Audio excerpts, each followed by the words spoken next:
સ્વજનો અને મિત્રો, આપણી માતૃભાષાને આપણે ચાહતા હોઈએ એટલે સતત એનું ચિંતન પણ ચાલતું રહે.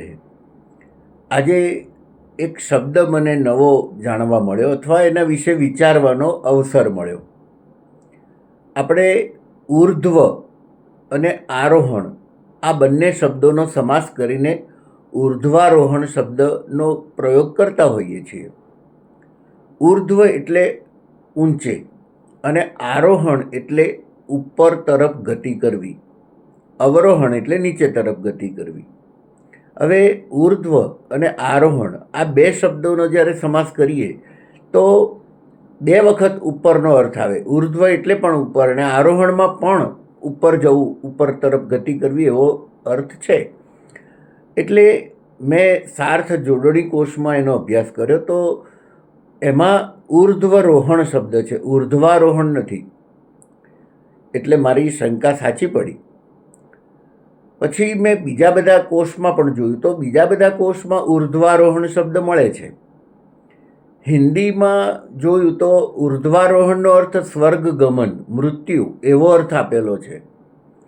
પણ આપણે ગુજરાતી ભાષામાં જે અર્થમાં સામાન્ય રીતે ઉર્ધ્વારોહણ શબ્દનો પ્રયોગ કરતા હોઈએ છીએ એ ખોટો છે એવું સાર્થ જોડણી કોષના અભ્યાસથી લાગ્યું. આ બાબતે વધારે સ્પષ્ટતા કરવા માટે આપણા ભાષાના વિદ્વાન અને પ્રસિદ્ધ હાસ્યલેખક આદરણીય રતિલાલ બોરીસાગર સાહેબને મેં ફોન કર્યો. એમની પાસેથી પણ આ બધી વાત જાણી અને બધી મારી વાતો કરી. એમણે કહ્યું કે સામાન્ય રીતે સાર્થ જોડણી કોષમાં જે શબ્દની જોડણી આપી હોય એને માન્ય ગણવી જોઈએ. પણ વ્યાપક સમુદાય જ્યારે એ શબ્દ સ્વીકારતો હોય ને એ શબ્દ એ રીતે રૂઢ થઈ ગયો હોય તો પછી શબ્દકોશમાં પણ એનો સમાવેશ થવો જોઈએ અને એ સ્વીકારાતો હોય છે. તો હવે આપણે આ ઉર્ધ્વારોહણ શબ્દને કઈ રીતે લખવો અથવા બોલવો એ આપણે નક્કી કરીશું. સાર્થ જોડણી કોષમાં ઉર્ધ્વારોહણ શબ્દ આપેલો નથી, માત્ર ઉર્ધ્વરોહણ છે અને મને એ વધારે સાચો લાગે છે. હવે આપ સૌ આપના વિવેક પ્રમાણે એનો પ્રયોગ કરશો એવી અપેક્ષા છે. બોરીસાગર સાહેબના કહેવાથી મેં એક અભ્યાસ એ પણ કર્યો કે રોહણ નામનો કોઈ શબ્દ છે કે નહીં એ શબ્દકોશમાં તમે જોજો.